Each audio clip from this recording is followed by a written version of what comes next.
planaria solamente se reproduce de esta manera. ¿De acuerdo? No. ¿Ya? No vaya a pensar eso.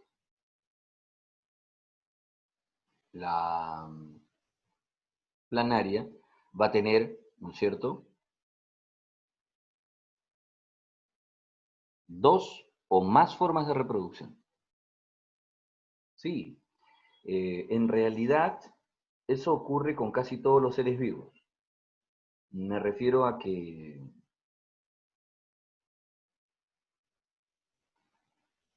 no limite usted las formas de reproducción a la única que utilicemos como ejemplo. O no cometa usted el error de pensar que si decimos que, por ejemplo, la papa se reproduce por tubérculos, ya esa es la única forma. No, en realidad vamos a encontrarnos con seres vivos que tienen dos, tres o más formas de reproducción y que las pueden desarrollar de manera simultánea. Simultánea. Lo que pasa es que para nosotros es difícil de entender porque nosotros somos los que tenemos una exclusiva forma de reproducción, nada más. Pero en los seres vivos es muy común encontrar dos o más formas de reproducción de manera simultánea. ¿Estamos de acuerdo?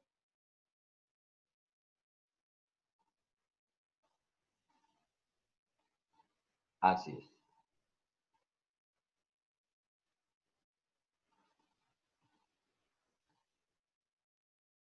Bien, entonces empecemos con las reproducciones asexuales. Ya habíamos dicho que no hay fusión, ¿no?, de gametos, no hay variabilidad, etc.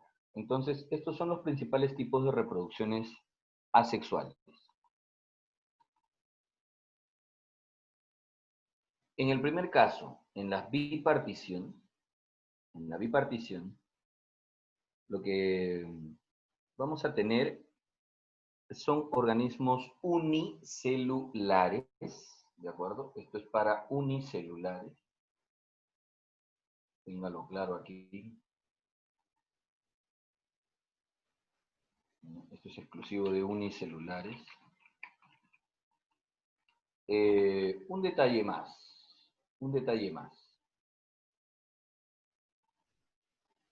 Este caso de bipartición o fisión binaria, antes se utilizaban los términos por separado. Se hablaba de bipartición cuando queríamos referirnos a procariotas y fisión binaria cuando queríamos referirnos a eucariotas. Repito, para unicelulares. Resulta que estos seres vivos unicelulares, estos individuos que son solamente una célula, pues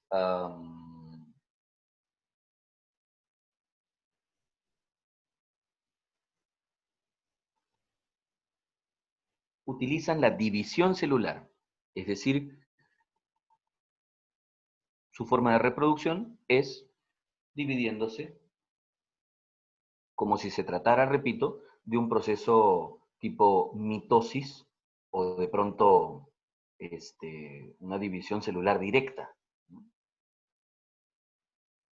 Antes se hacía esa discriminación, bipartición para procariotas, fisión binaria en eucariotas, pero hoy en día ya los términos se usan de manera eh, sinónima, ¿no? Y es más, preferentemente hablan de fisiones binarias. A la derecha tenemos, por ejemplo, una euglena. Este es el caso de una euglena. Las euglenas son organismos unicelulares, ¿de acuerdo?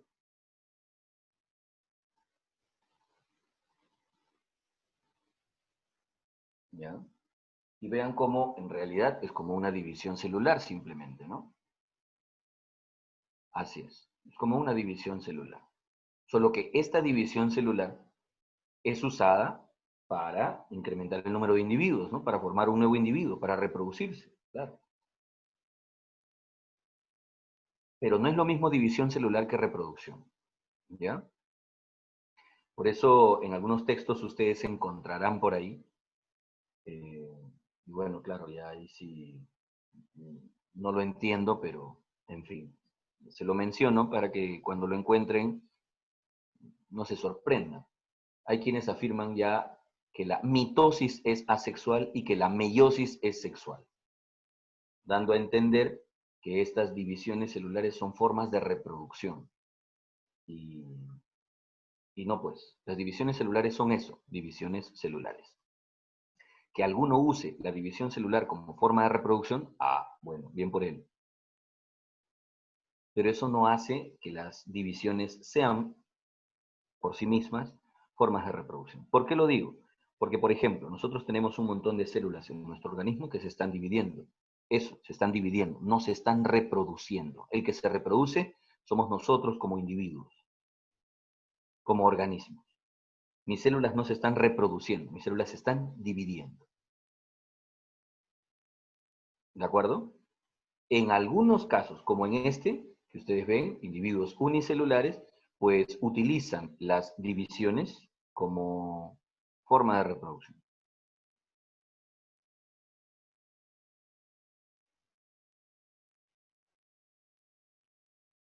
¿Listo?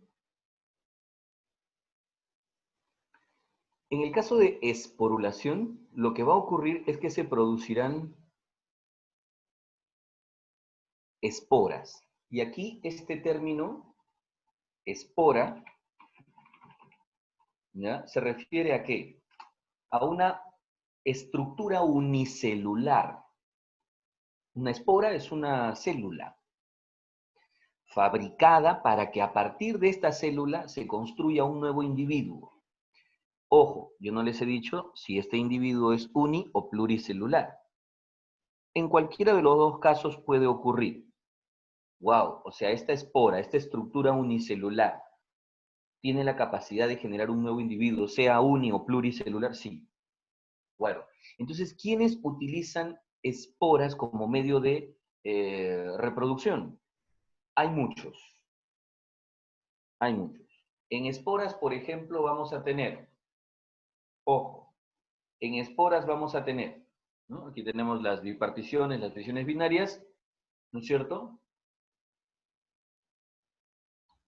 Y aquí, la esporulación, las esporas. Vean ustedes, ¿no? Estas estructuras unicelulares que se forman aquí,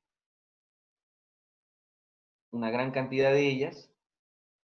Como les decía, cada una de estas esporas podrá originar un nuevo individuo. ¿Hay casos para unicelulares y hay casos para pluricelulares? Por supuesto que sí. Por ejemplo, para este caso unicelular,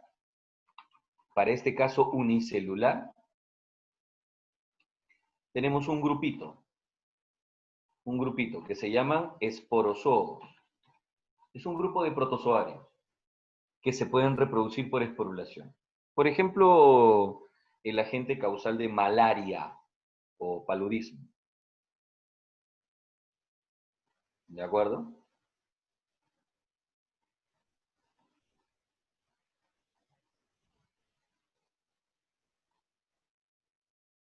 Malaria o paludismo.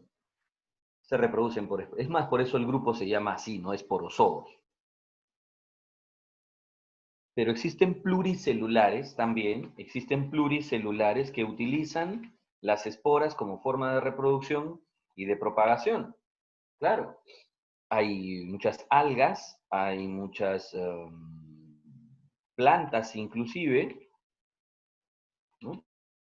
Plantas inferiores, y quizá los reyes de la esporulación sean los hongos.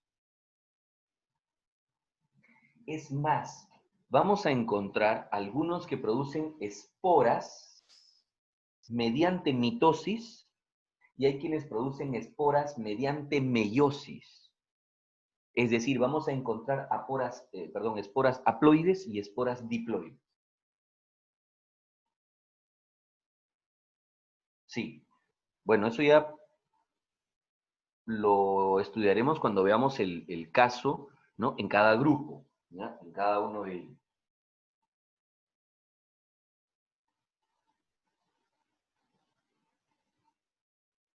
Pero solo les comento que hay esporas haploides y diploides. Obviamente, Estas esporas deben tener una cobertura que les permita soportar bien condiciones ambientales de pronto un poco complejas, ¿no? Para que puedan estar activas durante cierto periodo de tiempo. Usualmente confunden fragmentación con gemación. Seguimos avanzando ya con los tipos de reproducción, ¿no es cierto? Confunden usualmente estos dos, gemación con fragmentación, estos dos, ¿ya? A ver, y es que ocurre lo siguiente. Mire usted, esto es una gemación, ¿ya? Esta es una gemación.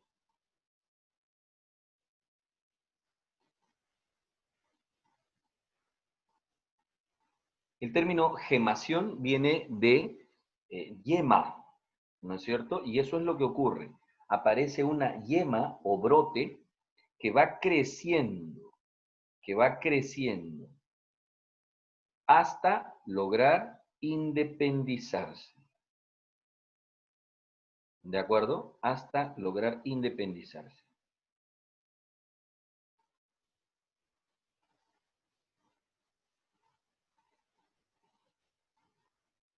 Entonces, he ahí lo interesante de la gemación, la aparición de brotes, yemas que van creciendo hasta formar un nuevo individuo, ¿no? O Eh, sea, hasta desprenderse de su progenitor. ya, o en algunos casos quedan ligeramente unidos, pero ya son absolutamente independientes. Puede que queden unidos porque en algunos casos van formando unas coberturas externas, digamos, en el caso de los corales, por ejemplo, ellos forman unas coberturas de carbonato de calcio. Entonces, estas coberturas terminan quedando unidas al individuo del cual se originaron, ¿no? Y se van formando así entonces aparentes masas, ¿no es cierto?, de carbonato de calcio enormes, que son los arrecifes de coral, ¿no? Pero en realidad no es solo un individuo, han sido muchos cuyas coberturas han ido siempre, ¿no?, adheridas al progenitor del cual se formaron. Este es el caso, por ejemplo, de una levadura. Miren ustedes las yemas, ¿no es cierto? ¿Cuántas yemas encontramos aquí? Y las yemas se van a ir activando. Miren aquí, por ejemplo, las yemas ya van creciendo, ¿no es cierto? Se van activando. Y luego terminan ya prácticamente por formar nuevos individuos, ¿no? Que se independizan. Entonces, las yemas o brotes es lo interesante aquí. Si se dan cuenta, hay casos para uni y para pluricelulares. Por ejemplo, en el caso unicelular, ¿quiénes son, no? Para el caso unicelular, ¿quiénes son, eh, quiénes se reproducen por gemación? Levaduras, por ejemplo. Pero en el caso pluricelular, ¿quiénes se reproducen así, por ejemplo? Las esponjas, las hidras, ¿no es cierto? Entonces hay para los dos casos, ¿no? Así es, Rocío, perfecto.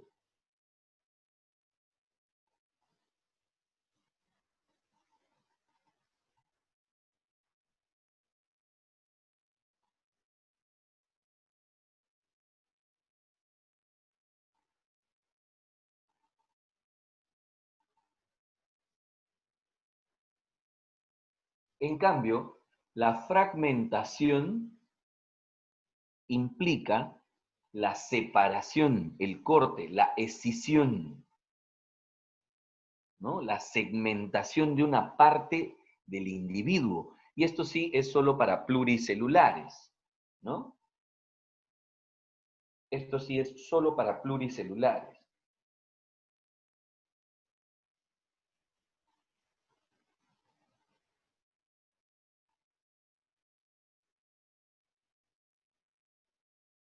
Entonces, lo que ocurre es que este individuo, ¿de acuerdo?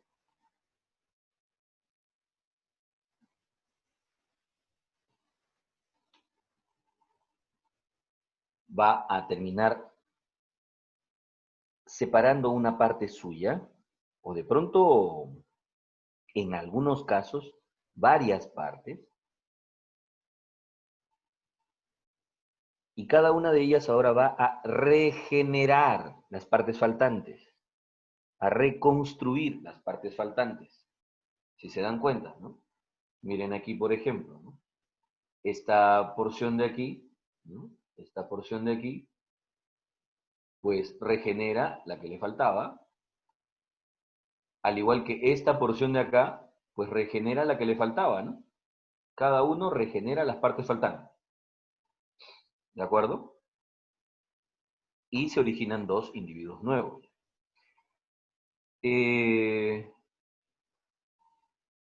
Hubo un tiempo en que se diferenciaba, como les decía, el caso de estas fragmentaciones, ¿no? Esto es para pluricelulares, como por ejemplo, aquí estamos hablando de la planaria, pero también se da para estrellas de mar, ¿cierto? Pero antes hablaban de fragmentaciones por ahí, ¿no? Fragmentaciones múltiples, múltiples, ¿de acuerdo? Fragmentaciones múltiples. Sí. ¿Bajo el nombre de qué? Estrobilación. ¿Ya? Por ahí lo van a encontrar. Estrobilación. En realidad es eso, es igual, es una fragmentación, solo que en lugar de escindir, separar, segmentar una parte, pues son más, tres, cuatro, ¿no? Etcétera. ¿Quiénes tenían o tienen, presentan estas fragmentaciones múltiples? Algunos nidarios, ¿ya? Algunos nidarios. Sí, algunos nidarios. Y ya. Pero miren que aquí nunca hubo una yema o brote. Entonces esa es una diferencia muy grande con respecto a la gemación. ¿De acuerdo? A la gemación. ¿Ya? Muy bien. Volvamos entonces a nuestra lista principal. Tenemos entonces bipartición, fisión binaria, esporulación, gemación y fragmentación. Sigamos con partenogénesis y apomixis. ¿Estamos de acuerdo? Bien. Partenogénesis. Ojo, estamos en las formas asexuales. Y esta, la partenogénesis, ¿de acuerdo? Esta, la partenogénesis, es la que permite que un gameto forme a un nuevo individuo sin ser fecundado. Repito, un gameto forme a un nuevo individuo sin ser fecundado. Claro, miren ustedes. Gameto masculino, gameto femenino, ya está, ¿no? Aquí tenemos un gameto femenino, gameto masculino, ¿no? Ya está. La unión de ellos produce a estos individuos, 2N, ¿no? 32, perfecto. Pero resulta que hay un caso en el que el gameto solito, este de acá, miren, forma a este individuo. Este individuo resulta siendo ¿qué? N, haploide, porque viene de un solo gameto. No hubo fecundación. La partenogénesis es muy frecuente en animales, muy frecuente, ¿ya? Hay partenogénesis en artrópodos, ¿no? Hay partenogénesis en moluscos, hay partenogénesis inclusive en algunos peces, ¿ya? Varios peces, partenogénesis, es muy frecuente. Aquí nos están hablando el caso de los machos de las abejas. Por eso tengan cuidado cuando la gente dice, ah, partenogénesis, las abejas. No, las abejas no son partenogénesis. Los machos en las abejas, los zánganos, son partenogenéticos. Ellos sí, ¿ya? Las demás no. Obreras y reina, no. Y en avispas también, como les digo, en insectos es muy frecuente. Hay mucha partenogénesis en insectos, ¿no? Profesor, Dime, cuéntame. si solamente se da en los zánganos, ¿por qué aparece que, o sea, que la hembra, la hembra forma un gameto de 16 y después se forma un macho? No entiendo ahí el gráfico. A ver. Se supone que las hembras vienen de una fecundación normal, ¿correcto? El gameto de la hembra tiene 16 cromosomas y el gameto del macho tiene 16. Todo individuo que viene de una fecundación, entonces, en este grupo, será 2N, 32. Y ese es el caso de las obreras y la reina. O sea, el macho se forma a partir solamente del gameto de la hembra, de 16 cromosomas, sin fecundar. Por eso el macho tiene 16, pero aún siendo haploide es fértil y produce sus gametos, obviamente, por mitosis, no por meiosis. Y por eso sus gametos también tienen 16. ¿Me dejé entender?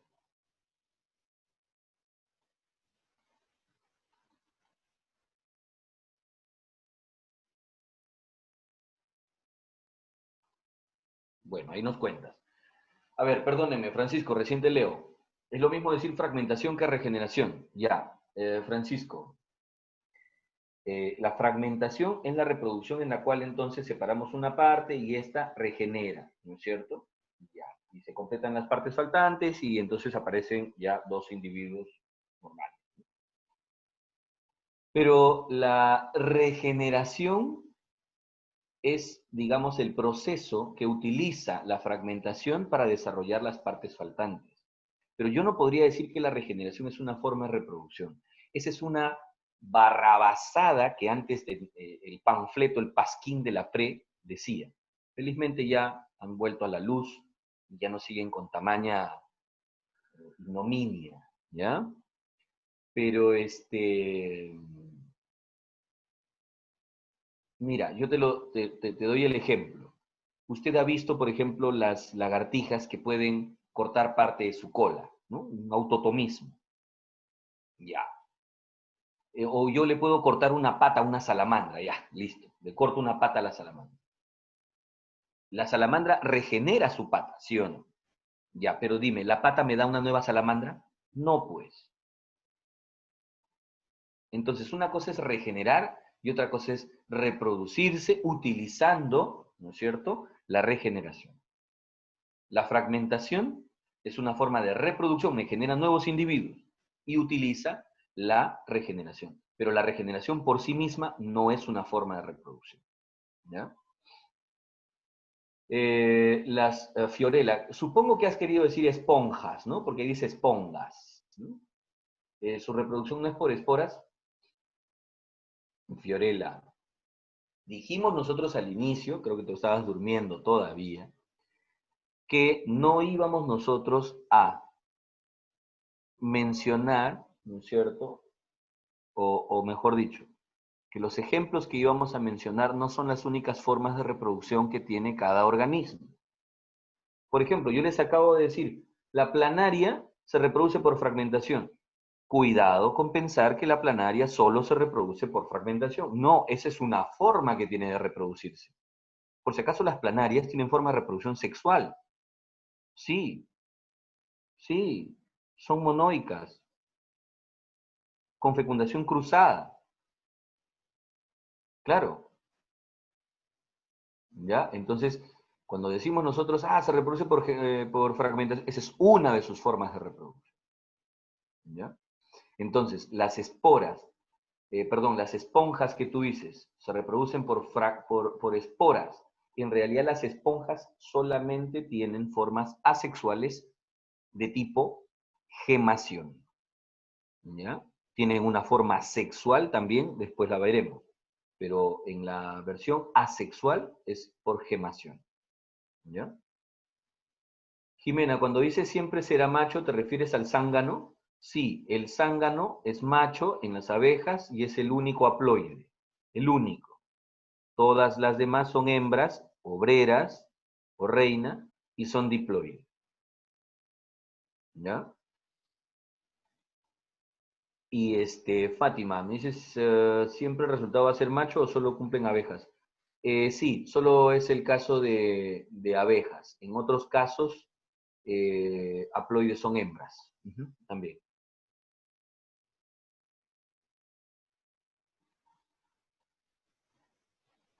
Perfecto, Fiorella, me alegro. Una manera de reproducción voluntaria. Sí, Piero, es cierto. Hasta cierto punto ocurre cuando de pronto la población es muy reducida y entonces para aumentar en número rápida y fácilmente optan por fragmentación. ¿Ya? Así es. No, al contrario. Chévere, Jimena y Fátima. Bien, Piero. Listo. Miren, entonces la partenogénesis me va a originar individuos haploides. Claro, claro. Porque vienen de gametos sin fecundar.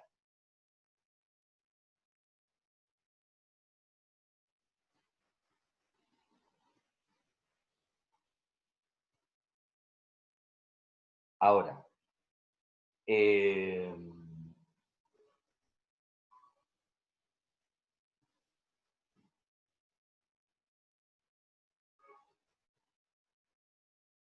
ojo, algo similar pasa en plantas. Algo similar pasa en plantas. Me refiero a que se forman también semillas a partir de gametos no fecundados.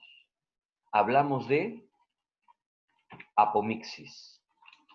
La apomixis es la formación de semillas a partir de rudimentos seminales, ojo, no fecundados, no fecundados. O eso quiere decir entonces que las semillas van a ser haploides, sí. Y que los individuos que se van a originar van a ser haploides, sí.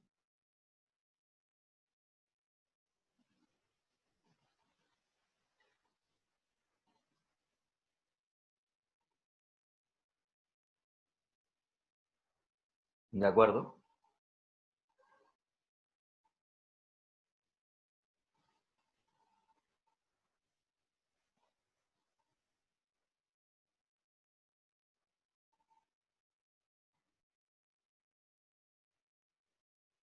Como por ejemplo, ¿quién? Eh, hay varias plantitas apomíxicas. Los cítricos es muy frecuente, en los cítricos, ¿ya? También el ajo tiene una forma de producción de semillas apomíxicas. El diente de león también, ¿ya? Entonces, es muy parecido a la partenogénesis, ¿sí o no? Porque se generan individuos haploides, ¿no? Vienen, digamos, de gametos que no han sido eh, fecundados, ¿no? ¿De acuerdo?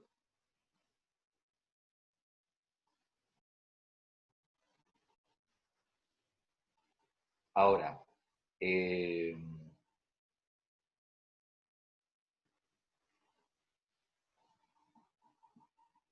el siguiente caso de reproducción ahora,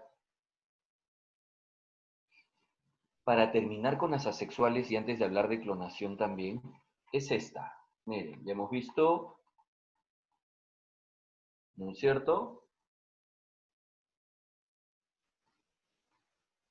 Partenogénesis, apomixis, y ahora veamos esta, la propagación vegetativa. Se llama propagación vegetativa porque, ¿de acuerdo? Se llama propagación vegetativa no porque ocurren vegetales, no, lo cual es cierto, sí, ocurren plantas, ¿no? Pero se llama vegetativa porque, ojo, se llama vegetativa porque utilizamos una porción vegetativa, repito, utilizamos una porción vegetativa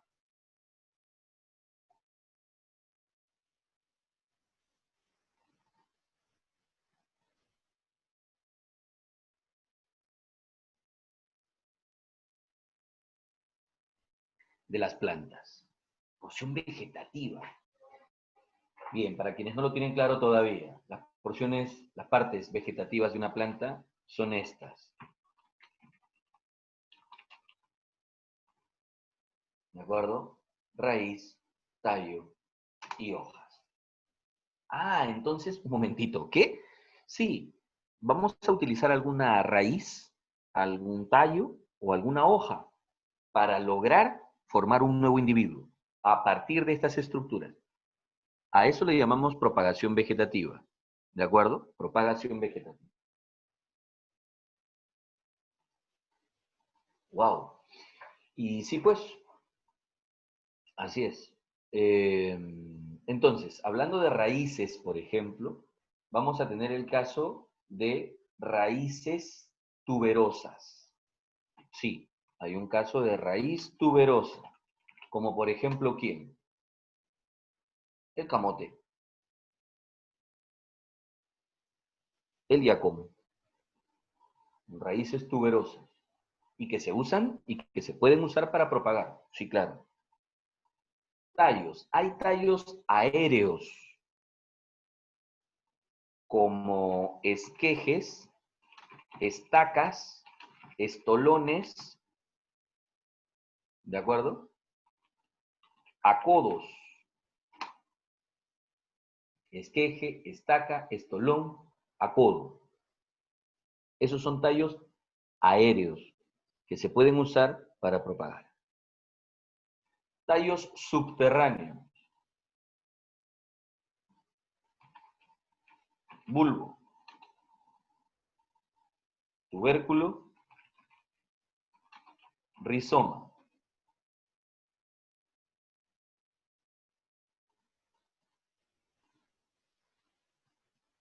Y en hojas podemos usar algunos brotes y propágulos. Miren ustedes todas las diferentes estructuras que la planta puede tener para una propagación vegetativa. Imagino que varios de ellos deben ser de tu conocimiento. Sería bueno dar algunos ejemplos en cada caso y familiarizarnos con este tipo de propagación que es muy utilizado en plantas. ¿Ah? Es muy utilizado. ¿Ya? Profesor, Dímelo. ¿cómo dijo que se llamaban esos tipos de bulbo, tubérculo y rizoma? ¿Son también tallos aéreos? Subterráneos. Ah, Subterráneos. Tallos aéreos son esquejes, estacas, estolones y acodos. ¿Ya?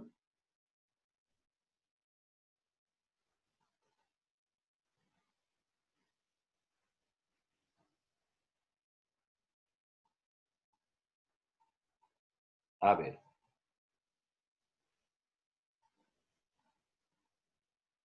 Les decía, raíces tuberosas, ya les di los ejemplos, ¿no? Caso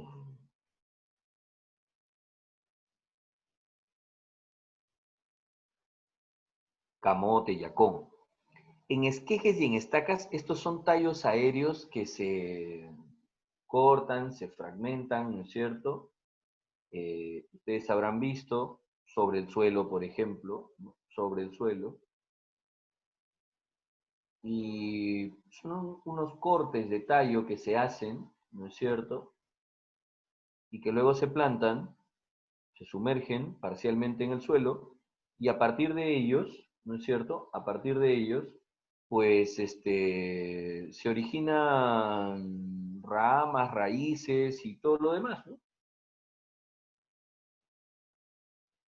Y empieza a crecer y a formarse, digamos, ¿no? Digamos, se forman una suerte de hojas, ¿no es cierto? como podría ser la caña de azúcar. Claro, la caña de azúcar crece así. ¿Quién más crece por esquejes?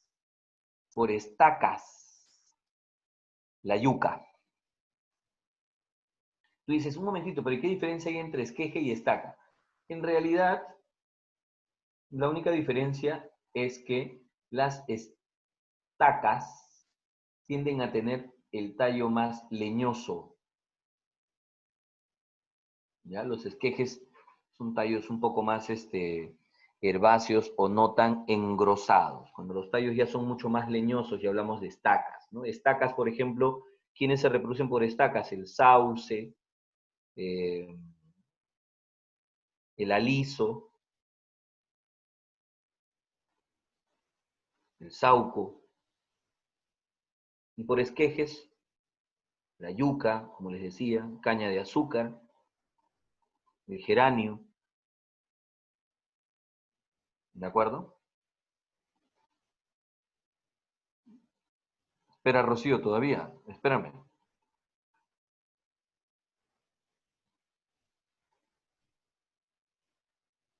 Fátima, te referías a la apomixis y a la partenogénesis, ¿no? Esto de diferencia entre animales y plantas.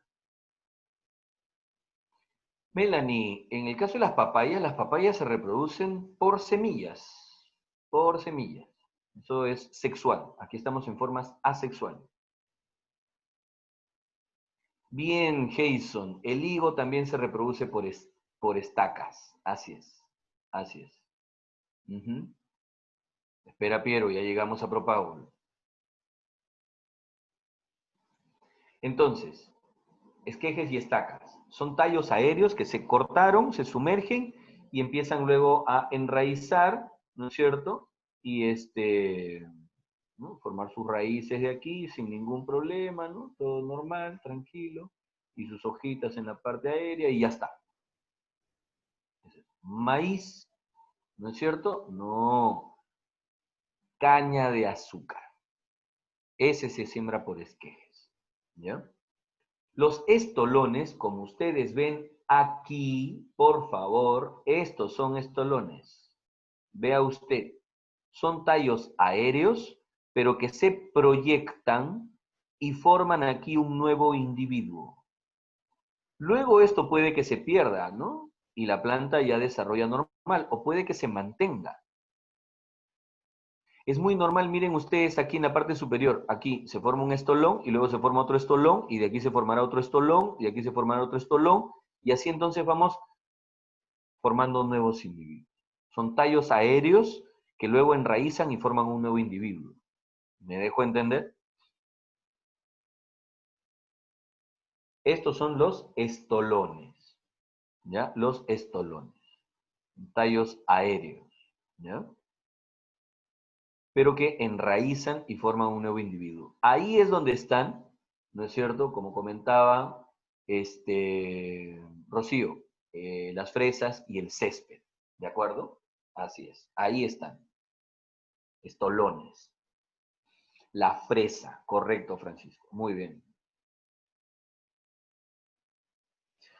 Oh, Melanie, ya te entendí. ¿Qué es lo que pasa? Que las plantas a veces, ahí vamos a ver, ahora que hablemos de reproducción sexual, Melanie, te encargo a ti, por favor, de que nos hagas recordar qué es monoico y dioico. ¿Estamos de acuerdo? Cuando terminemos asexual, por favor, y empecemos sexual, Melanie, es tu culpa si lo olvidamos, ¿ya? Nos tienes que hacer recordar para definir qué es un monoico y qué es un dioico.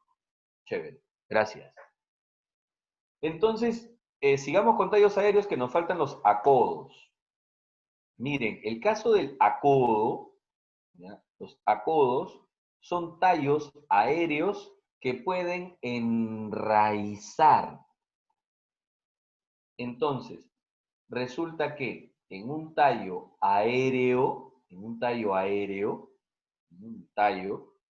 lo que hacen es amarrarle unos pequeños paquetitos, aquí, unos pequeños paquetitos de musgo, ¿no es cierto?, en el tallo aéreo. ¿Y para qué le amarran estos paquetitos de musgo? Para inducir a que este tallo empiece a desarrollar raíces. ¿Qué? Sí, empieza a enraizar. Y una vez que ya ha enraizado este tallo, lo que hacemos es cortarlo. Sí, lo cortamos. Y entonces al cortarlo aquí, cortarlo aquí, cortarlo aquí, ya tengo 3 nuevos individuos que puedo sembrar y crecen plantas totalmente normales. ¿Me dejo entender?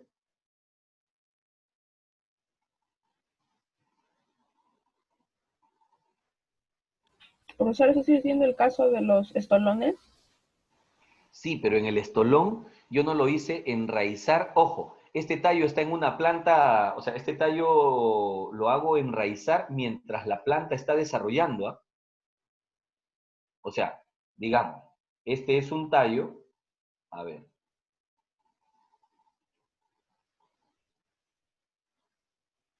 en todo caso,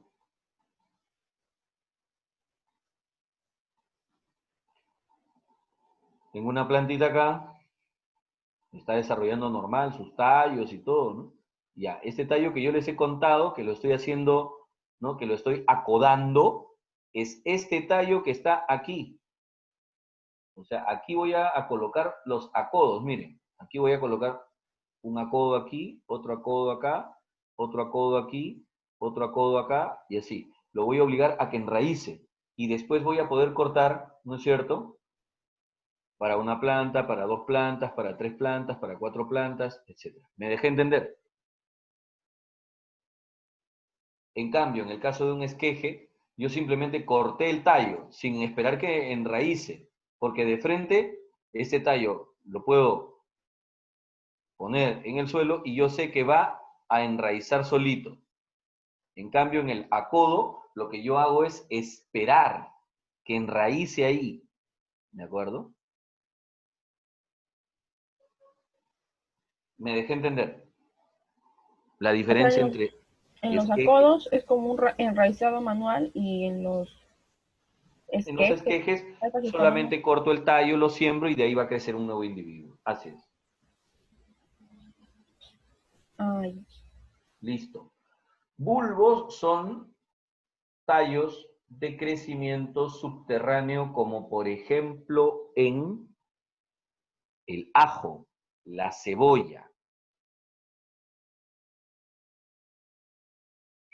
¿ya? Ajo, cebolla, los gladiolos también tienen bulbos y el trébol, el trébol. Si usted, por ejemplo, en algún momento, ¿ya? Si usted en algún momento, ¿ya? Eh, empieza a extraer trébol de su jardín, porque de pronto ha visto que el trébol está cubriendo por completo el suelo.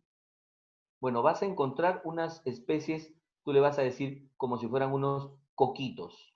Y en efecto, pues, ¿no? ¿De acuerdo? Las estructuras así. Unos coquitos así, ¿de acuerdo? Unos coquitos así. Y desde ahí sale el trebolito, ¿no es cierto? Ya está. Y de aquí salen sus raíces, ¿no es cierto? Y luego de estas raíces se forma nuevamente otro coquito, otro bulbo, ¿no es cierto? Y otro bulbo, y otro bulbo, y así. Se forma un montón de bulbos, ¿de acuerdo? Un montón de bulbos, ¿no? Y se forman los trebolitos, así. ¿De acuerdo? Entonces, estos son tallos subterráneos, bulbos.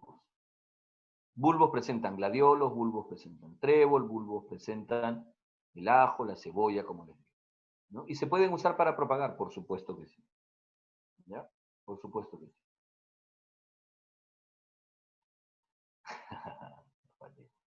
Ya, listo.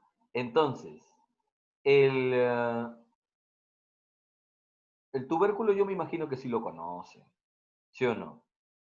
Es el caso de la papa, del oyuco, de la mashua y de la oca, ¿no? Claro. Así es, Rocío. Perfecto. Esos son tubérculos. Ahora, ¿qué? O sea, yo puedo usar ese tubérculo, puedo usar, por ejemplo, esta.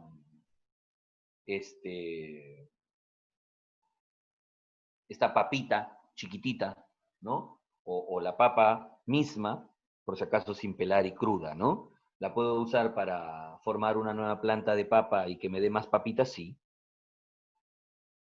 Así es como se siembra mayoritariamente la papa en el Perú, vía propagación vegetativa.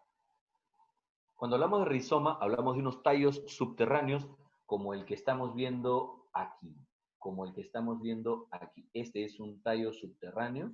Vean cómo salen de él las ramas y de él las raíces. Es un tallo de crecimiento horizontal, pero subterráneo.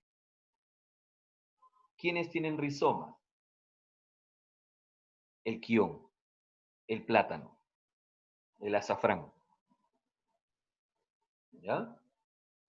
Así es. Entonces, los rizomas también se pueden usar para propagar, por supuesto. Usted puede fragmentar el rizoma, una parte de él, y de ahí sale una nueva planta y todo lo demás. Es más, en algunas plantas no existe reproducción sexual. Sí, sí, sí, sí. Resulta que pues por selección que ya hemos ido haciendo y por forma como hemos ido cultivándolos, pues no tienen forma de reproducción sexual. ¿De acuerdo? Sí tienen flor, sí llegan, pero no forman semilla, pues. No, no tienen. ¿Como quién? Como el plátano, por ejemplo. Como el plátano. Como la fresa. ¿Ya? Solamente se usan reproducciones o propagaciones vegetativas. Y bien, en el caso de brotes y de propágulos, son hojas que se utilizan para generar nuevos individuos. Miren, en el caso de estos brotes, eh, estoy seguro que han visto en algún momento,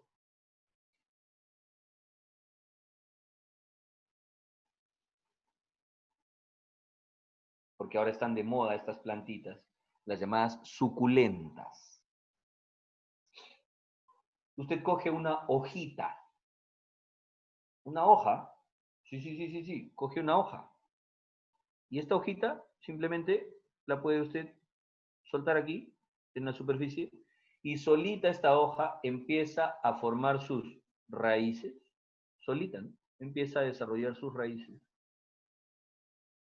y empieza a formar una nueva planta por completo. Así es. Que, o sea, en algunos casos podemos usar hojas, brotes, para desde ahí formar nuevos individuos.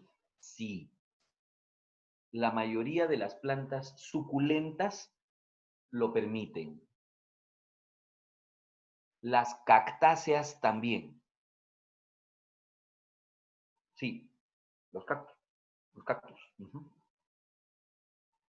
En el caso de propágulos, ocurre algo muy curioso. Es precisamente en las hojas, es precisamente en las hojas de estas plantas, me refiero a estas suculentas, ¿no? A estas plantitas que usted puede ver, ¿no? En el caso de sus hojas, por ejemplo, usted ve en sus hojas, ¿no es cierto? Que de pronto desarrollan en el borde como pequeñas mini plantitas.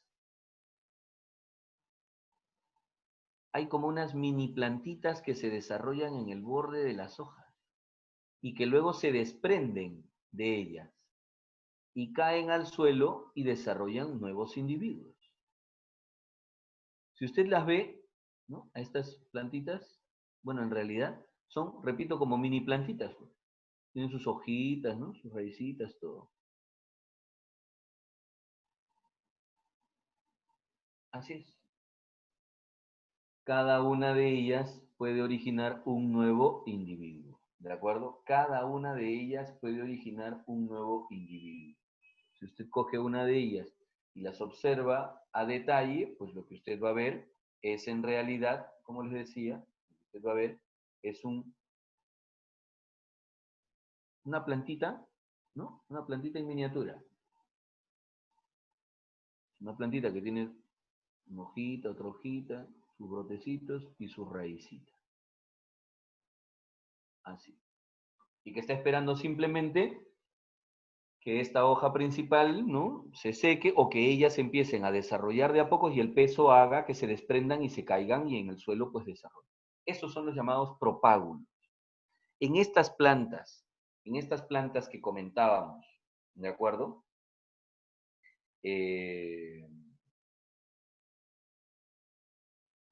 Me refiero a estas suculentas, es muy frecuente, es muy común, ¿de acuerdo?, encontrar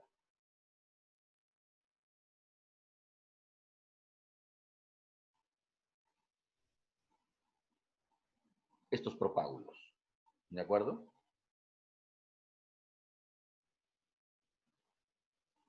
Así es.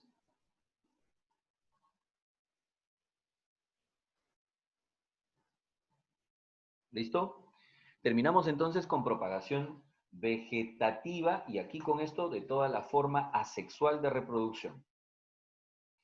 La clonación yo no la voy a considerar como una forma de reproducción porque es un proceso hiperartificial, ¿ya? Recontra artificial. Para mí la clonación de manera natural no existe. Quizá el único clon que podría existir, ¿no?, es que escúcheme, pues cuando hablamos de clonación, porque cualquiera va a decir, sí, pero la reproducción asexual, como los individuos son iguales también en información genética, ese es tu clon. Ya, sí, pero escúchenme un momentito. La reproducción llamada clonación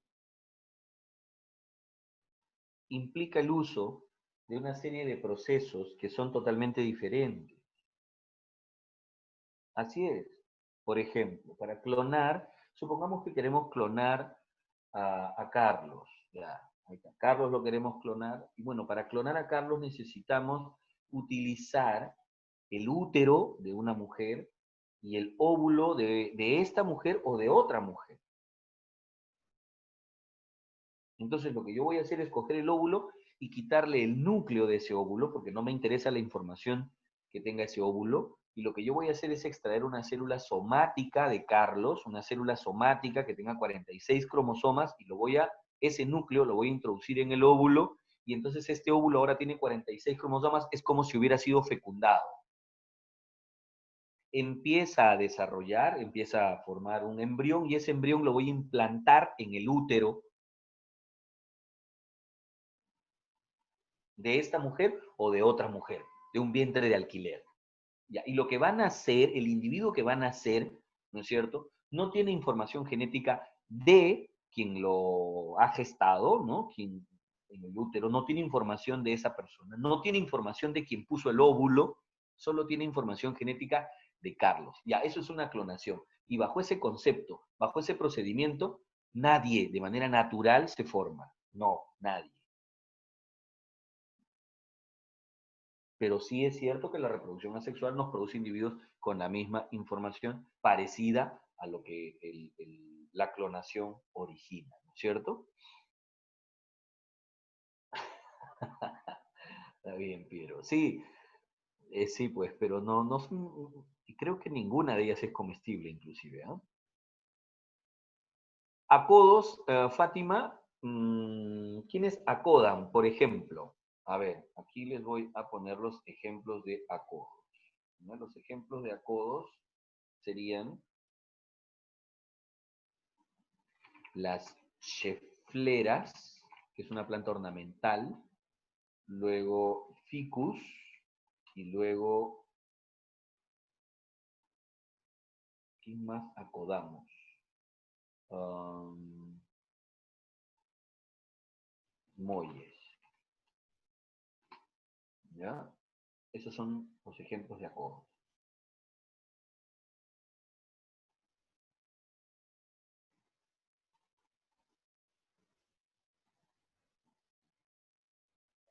Y en los propágulos les dije que eran, Rocío, dentro de suculentas, ¿ya? Varias de ellas forman propágulos. Profesor, la formación de acodos también no es artificial. Sí, pero algunos son naturales. Algunos tallos acodan solos. Ujú. Ah, Sí, Fátima, también. Muchas de estas plantas suculentas se reproducen por brotes, pero otras también como las violeta africana, estas se reproducen por brotes. Ujú.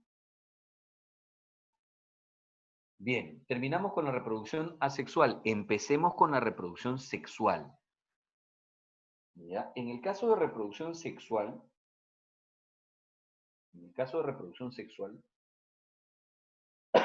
perdón, recuerden que lo importante acá es, ¿qué cosa? ¿Qué es lo importante aquí?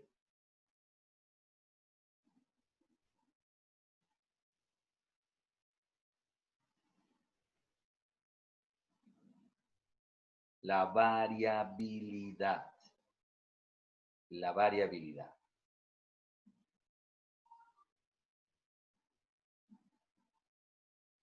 La variabilidad. profesor, ¿Ya? Eso es lo interesante. Dímelo. es cierto que aunque en la reproducción sexual causa variabilidad, pero dicen que la reproducción asexual es más eficiente que la sexual, Cuando dices eficiente, ¿a qué te estás refiriendo? a una mayor cantidad de descendencia. Ya, y eso es eficiencia para ti, el ser más prolíficos. Ya, si eso es eficiencia, entonces sí, es más eficiente. Pero, pero en realidad, ¿cuál es la ventaja de tener variabilidad? A ver, díganme, ¿cuál sería la ventaja de tener variabilidad versus no tenerla? ¿Por qué esta reproducción sexual resulta siendo más ventajosa, a pesar de que, como nos dice su compañera, es menos prolífica, ¿no? Menos prolífica, o sea, no permite un crecimiento poblacional tan rápido. ¿Cuál sería la ventaja?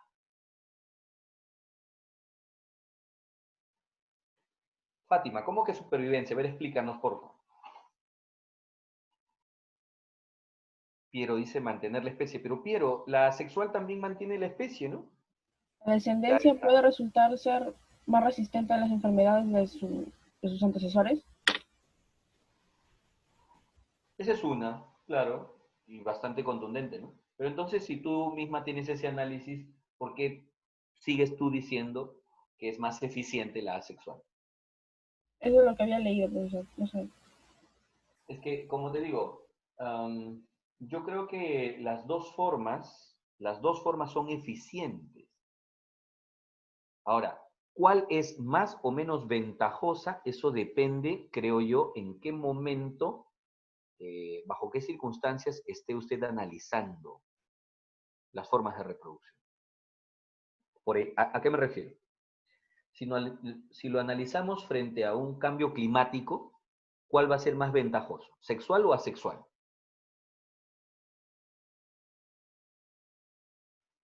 Pues lo sexual, ¿sí o no? Claro, como dices tú, ¿no, Sí, Fátima? Como todos son iguales, van a estar condenados, ¿no es cierto?, a sucumbir ante un problema que afecte a uno, afecta a todos, ¿no? Claro. En cambio, la reproducción sexual, como produce variabilidad, estos cambios de pronto afectarán a algunos, pero no a todos. Permitirá la versatilidad, permitirá una supervivencia un poco mayor, más ventajosa, ¿no? Claro, bien, Piero, eso de los cambios es importante, ¿no? Tienes toda la razón, Jason. Así es. Yo creo que entonces ya está más o menos claro, ¿no? Esto es lo novedoso de la reproducción sexual, la fecundación, ya lo habíamos dicho. Y entonces ahora, como ya tenemos que hablar de unión de gametos, ¿no? Hablamos de fecundaciones. Entonces depende dónde se produzca la unión de los gametos, si es fuera o dentro de alguno de los aparatos reproductores, ¿ya? Entonces, y el acto para lograr una fecundación interna es lo que conocemos como cópulas, ¿no? Bueno, ahora vamos a ver entonces los diferentes tipos de reproducciones sexuales, cómo las clasifican, etcétera, ¿no? Francisco, dices, profe, en AI participa la teoría de Darwin. No entiendo qué has querido decir.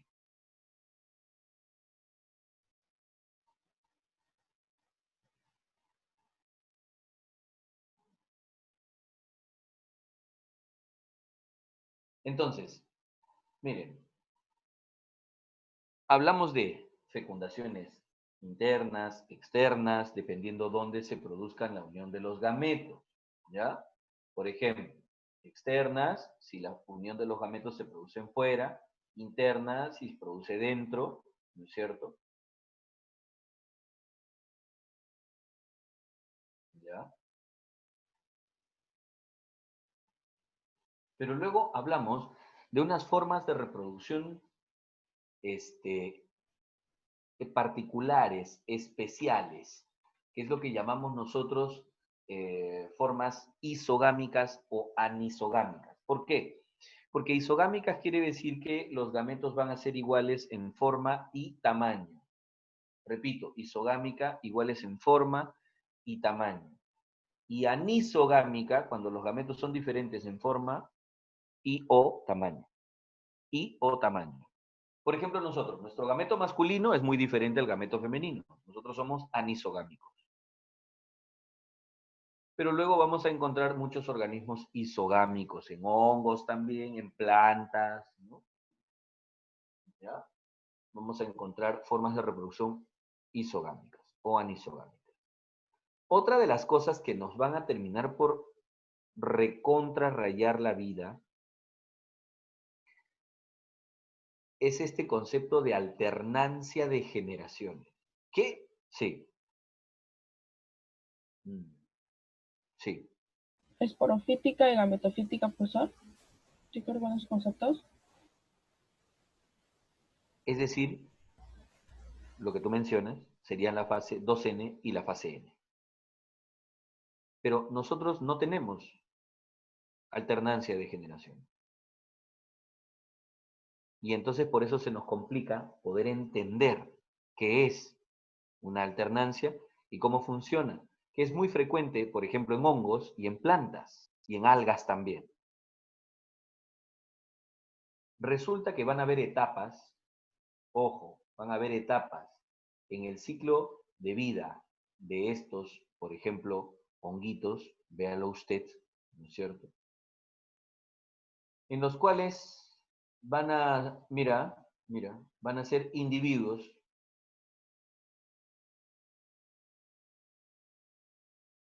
diploides. Vamos a ponerlo así. Individuos diploides. ¿Cuál es la etapa diploide, por ejemplo, de este hongo? Esta nada más. Aquí. Esa es la etapa diploide. Toda la que está aquí. Esta de acá. Es su etapa diploide. Todo el resto, toda esta otra, todo esto de acá, lo pasó siendo N. Y este ha sido el tiempo en el que ha sido 2N. Nosotros nunca hemos tenido una etapa N en nuestra vida. Nunca hemos sido haploides en nuestra vida. Tú dices, sí, cuando yo fui gameto. Cuando eras gameto tú no eras, tú no existías. ¿Sabes cuándo apareciste tú? El día en que ese gameto, el de tu padre y el de tu madre, se unieron. Ahí apareciste tú. Antes no eras tú. ¿Me dejo entender? Porque ni siquiera sabíamos que ibas a ser tú. Profesor, Pudo haber sido entonces, cualquier otro gameto. Dímelo. en la alternancia de generaciones hay una etapa en la que no está fecundado y otra etapa en la que se fecunda ¿Ah? uno de los gametos. No, no es que esté o no fecundado. Estoy diciendo, por eso te digo, siempre tratamos de asociar las cosas a nosotros, ¿no? Somos así antropocentristas. Pero les estoy diciendo, lo que pasa es que van a existir algunos organismos, seres vivos, que los gametos, las estructuras haploides, van a desarrollar, van a crear estructuras pluricelulares haploides. Y después, estas estructuras pluricelulares haploides formarán gametos.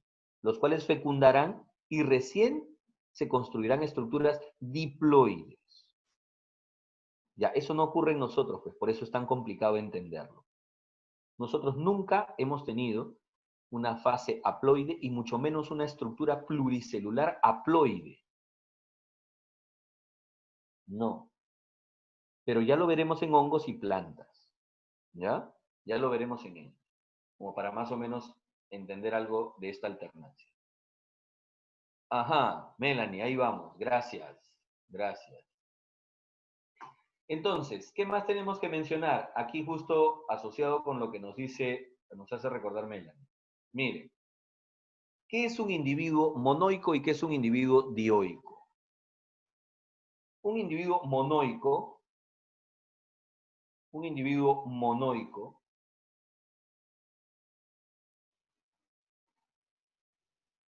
es aquel que tiene las dos gónadas en un mismo individuo. Repito, las dos gónadas en un solo individuo. Mono, uno. ¿De acuerdo? Entonces, están en un solo individuo las dos gónadas. Lo que llamas hermafrodita. Y dioico es como somos nosotros. ¿Qué tenemos? La gónada masculina en un individuo y la gónada femenina en otro individuo. Tenemos las gónadas en dos individuos separados, somos dioicos. ¿De acuerdo? Entonces, monoicos o dioicos.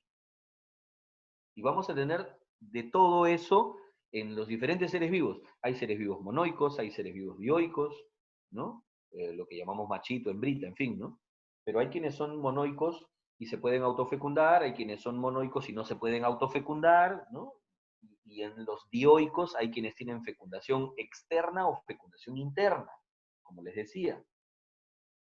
Hay quienes su embrión lo envuelven en una membrana junto con los nutrientes que van a necesitar y eso se llama huevo. Son ovíparos. Puede que le desarrollen una cobertura más externa, cáscara, y entonces el huevo pueda estar fuera del agua. Esos son ovíparos. Los ovovivíparos son ovíparos, es decir, se reproducen por huevos, pero los huevos no son puestos fuera, son retenidos dentro de una cavidad corporal, pero la cría se desarrolla cada una en su huevo. Son ovíparos, recuérdenlo. Entonces, eclosionan los huevos y luego las crías salen como si estuvieran siendo paridas, como si estuvieran siendo paridas. Por eso, el término de ovovivíparos. Ovovivíparos hay en condrictios, peces cartilaginosos, hay en reptiles, hay en arácnidos y también en peces osteícteos, como este es el caso que ustedes ven, el caballito de mar. Muy diferente a los vivíparos, ¿de acuerdo? Muy diferente a los vivíparos. Los vivíparos ya han desarrollado una cavidad donde la cría termina su desarrollo, pero ahí sí hay una dependencia nutricional con la madre, la placenta. La cría, entonces, no se desarrolla en un huevo, sino dentro del útero, en una bolsa, ¿no? Una bolsa amniótica, y a través de su placenta toma nutrientes de su madre. Termina su desarrollo y es expulsada, es parida. ¿De acuerdo? Es parida. Estos son vivíparos, ¿no? Así es. Ahí estamos nosotros, ¿no? Somos vivíparos. Somos dioicos con fecundación interna, vivíparos. ¿Ya? Lo otro importante a tener conocimiento es del dimorfismo sexual, ¿no? Cuando el macho y la hembra son, pues, diferentes, ¿no? Han visto, ¿no? El caso en el que morfológicamente se diferencian el macho de la hembra. Como por ejemplo, el gallo y la gallina, ¿no? ¿O no reconoce usted alguna diferencia entre el gallo y la gallina? ¿Mm?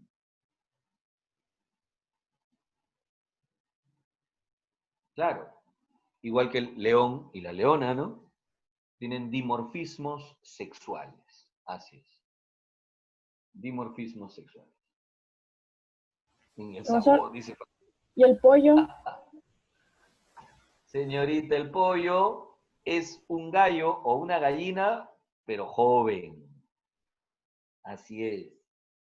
No me digan que no saben que a los animalitos también estos de crianza les ponen nombre de acuerdo a su edad o de acuerdo al tiempo de crianza que tienen. Por ejemplo, esos que están mamando ahí de la marrana, ¿cómo se les llama? Chones. Lechones. No se dice chanchito, se dice lechón. Es un lechón. Y la hembra que se ve es una marrana. Y el macho, berraco. Pero cuando este chanchito ya está en una etapa de comercialización para comer carne, todo, gorrino. Claro, esos son términos ya taxonómicos. Se le dice pollo porque está muchachón, ¿no es cierto? Claro, así es.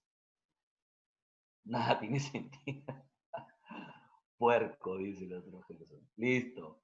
Ya muchachos, terminamos la parte de reprosexual en el siguiente avance. Y nada, ya terminamos funciones. Estamos cerca, cerca, cerca del final, ¿no? Así es. ¿Ya? Bienvenido, Francisco, a la verdad. ¿Mm? No, Fátima, no. Ni siquiera un pan. Cuídense mucho, muchachos. Ya se fue agosto. Nos queda poco. Cada vez estamos más cerca.